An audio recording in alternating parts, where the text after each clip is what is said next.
CBS 21 Sports with Jason Bristol. Tonight you are going to feel the power, you're going to see the speed, but you're not going to be sprayed with dirt. On opening night at Williams Grove, that's our little gift to you. They've been racing here since 1939. We've got the 410s running the oval, and the winner gets $3,600. Mark Smith, Aaron Ott in the front row, 8 laps down. There is Mark Smith. He is your leader. But on 17, Danny Dietrich, red and white 48, passing Smith for the lead. Dietrich started this thing 4th. Non-stop racing until lap 21. That's when Alan Crimes brings out the caution as he gets towed away. In the end, Danny Dietrich holding off Stevie Buckwalter for the victory. The 48 car gets it done on opening night. Here is your top 6. Brian Monteith comes in 3rd after starting 17th. But it's Dietrich who is the happiest man tonight. It feels real good to get the first one out of the way here opening night, and we'll see what happens here the rest of the year. It's all we do for a living. I work at Racers Used Parts Warehouse with my dad, and you know, it's just real good to be able to win here early in the season like this. And for Danny Dietrich, second time he has won the opener. There he is in victory lane. Now let's think big picture here. Does winning on opening night really mean anything? Well, of course it does, but it doesn't guarantee anything. Last year, Gerard McIntyre won the opener, but your points champ at the end of the year was Greg Hodnett, as you can see in parentheses there. In fact, only twice in the past 6 years has the winner on opening night gone on to win a track championship. Fred Raymer, 2013, Todd Schaefer, 2009. So Danny, I'm sorry, I don't mean to ruin your party. Also running tonight, super late models. In the 17 car, Nick Dixon, final turn, leading Gary Stuhler. Nick Dixon, first win ever at Williams Grove, and it's worth $2,000.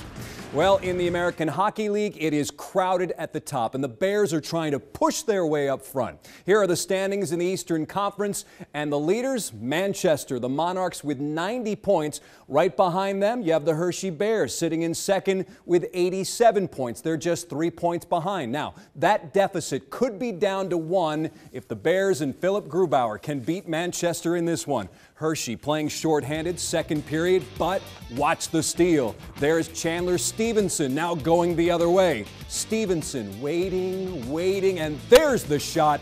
Pretty finish for him. The Bears lead 3-1.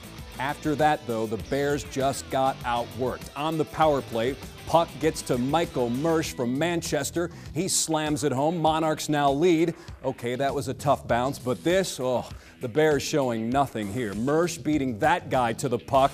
Hat trick for him. 5 unanswered goals. And Manchester beating Hershey 6-3 at Giant Center. After the game, Troy Mann had very little to say. More physical, a little bit more of edge. You know, I thought, you know, our skill guys were just playing like skill guys and not anticipating a hard game. Where their skill guys took it to another level compared to our skill guys.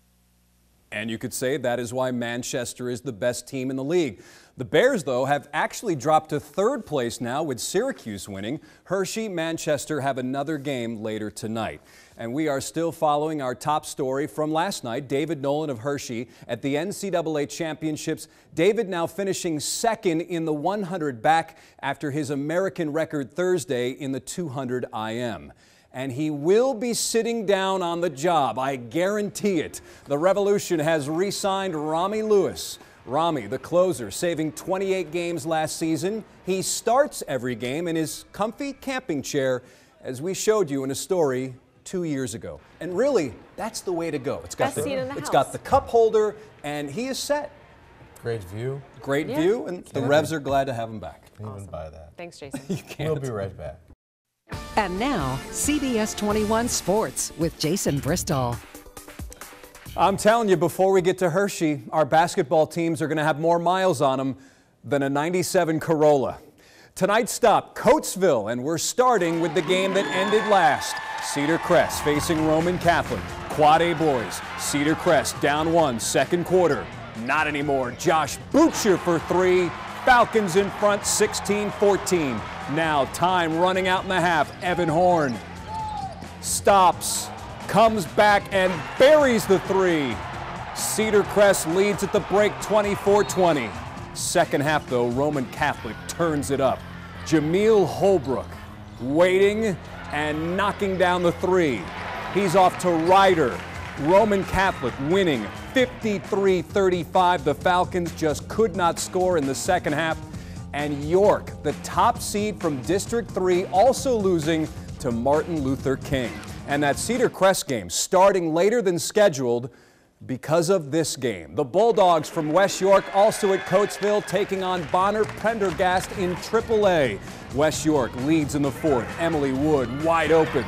Why not? She hits. She had 16. West York by 5. Prendy, though, right back. Alyssa Monahan. No help needed. Through the lane. We are going to overtime. In the second overtime, Monahan. Clutch. Three-pointer there. Prendy takes a 54-53 lead. And your final, Bonner Prendergast ending West York's season 59-53 in 2 overtimes. West York just didn't have enough.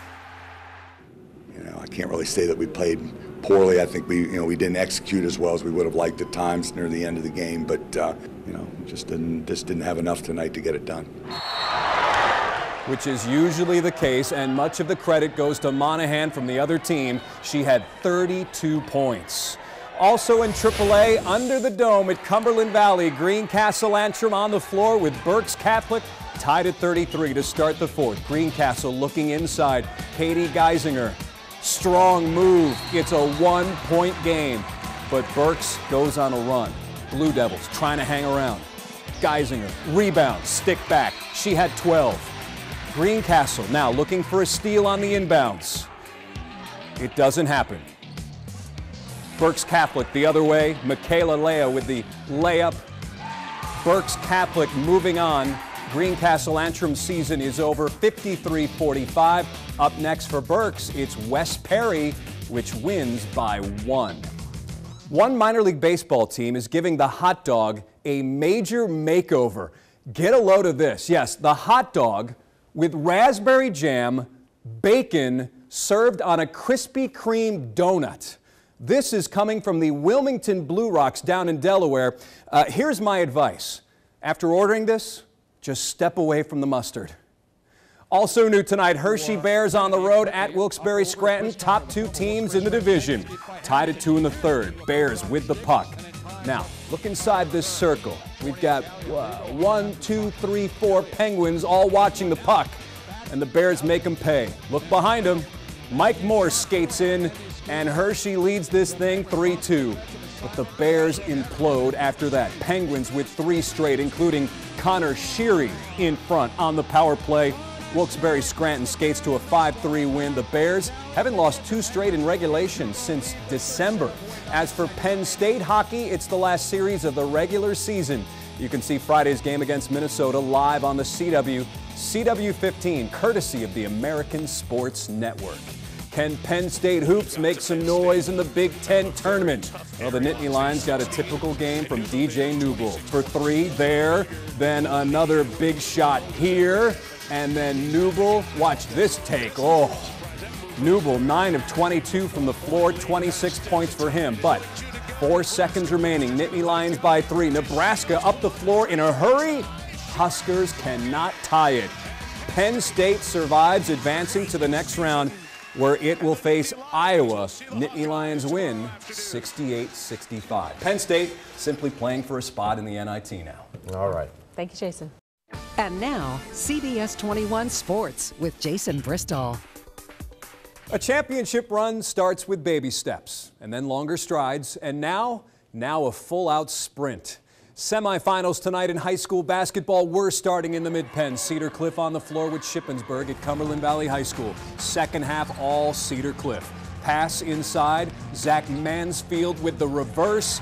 Colts lead by 30. It's 57-27. Then Cedar Cliff going to the goal again. Tyler Hoagland, little spin, actually a great spin, and the bucket. He had 12. Cedar Cliff moving on to the title game, 75-39, and that's where they will face Harrisburg. The Cougars winning in overtime 77-74. We got good stuff from the NBA. At the Wizards game against Brooklyn, we've got the player and we've got the server. So what happens next? Well, here we go. A, does he help serve the drinks?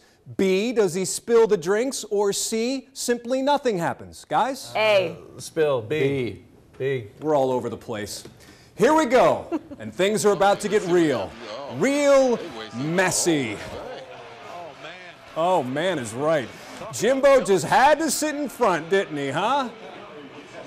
And there you go. Back to high school now where there's no food or drink in the gym, please. Tri-Valley girls, Susquehanna, ready for Halifax.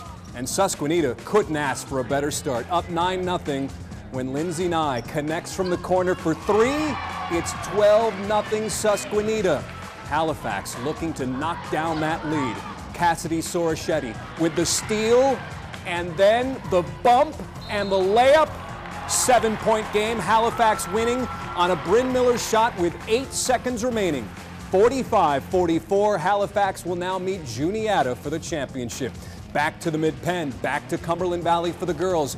Greencastle Antrim and Palmyra. Greencastle in white. First half, little dribble drive here inside. Hannah Christ finishes and we are all tied up. Second quarter, Palmyra starting to feel it. And that can be dangerous for the other team. Kate McClellan from up top. It's now a 9-point lead. Palmyra with a dominant fourth quarter as well, winning 49-35. And now Palmyra will meet Cumberland Valley, yes, nationally ranked after beating West Perry 66-32. You know, with all this drama, we're going to start calling him Marshawn Lohan. Marshawn Lynch, now thinking of retiring? Yeah, Seahawks still don't know right now if next season he's going to play or not play. And it's one of the best handoffs Tom Brady's ever made. Brady giving the pickup truck he won for Super Bowl MVP to that guy, Malcolm Butler, who's picking up the truck today. Of course, Butler, the guy who made that incredible interception for New England at the end of the Super Bowl. Hershey Bears have no plans right now to name a new team captain. Dane Byers, Dane Byers is done for the season with a bad shoulder, and he's having surgery. More pucks. Flyers in Montreal. And we go to overtime. Claude Giroux and the boys seeing this. 90 seconds remaining. David Desharnais doesn't give up and ends with a goal and a smile. Flyers lose 2-1 in overtime, and Steve Mason, the goalie, out 2 to 3 weeks, some say, after having knee surgery. So there you go. All right. A, B, C, you guys were all over the place. All the above. Messy, messy situation. That's what happens when you get those great seats. I know. It's worth the price of admission. It is worth it. All right, Jason, thanks. We'll be right back.